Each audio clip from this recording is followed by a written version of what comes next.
নির্বাচন commission EC প্রবাসী ভোটারদের জন্য পোস্টাল ব্যালটের মাধ্যমে ভোট দেওয়ার ব্যবস্থা নিশ্চিত করতে যাচ্ছে। এতে প্রার্থী চূড়ান্ত হওয়ার আগে দলীয় ও স্বতন্ত্র প্রার্থীদের প্রতীকসহ ব্যালট পেপার প্রবাসীদের কাছে পাঠানো হবে।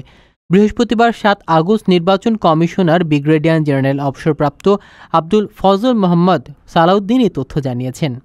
তিনি বলেন, প্রবাসীরা ভোট দিতে চাইলে অনলাইনে রেজিস্ট্রেশন করতে হবে। সেপ্টেম্বর থেকে প্রবাসী ভোটারদের বিভিন্ন বিষয়ে অবহিত করার ব্যবস্থা নেওয়া হবে। আগামী ডিসেম্বরের প্রথমার্ধে জাতীয় নির্বাচনের তফসিল ঘোষণা করা হবে।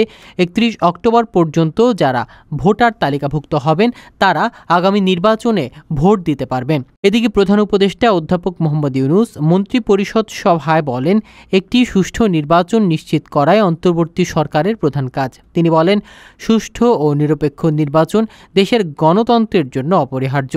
নির্বাচন কমিশন সূত্রে জানা গেছে, এই পদক্ষেপের মাধ্যমে প্রবাসী ভোটারদের জন্য ভোট দেওয়া সহজ ও স্বচ্ছ হবে। পাশাপাশি দেশের ভোট প্রক্রিয়ায় প্রবাসীদের অংশগ্রহণ বাড়িয়ে জাতীয় গণতন্ত্রের বিকাশে ভূমিকা রাখবে। প্রবাসীরা অনলাইনের মাধ্যমে ভোটাধিকার প্রয়োগে সক্ষম হবে।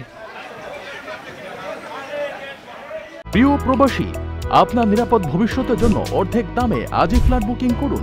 ঢাকায় প্রবাসী সিটি দিচ্ছে সীমিত সময়ের স্পেশাল অফার। জমি ও ফ্ল্যাট একসাথে। যোগাযোগ করুন স্ক্রিনে দেওয়া নম্বরে।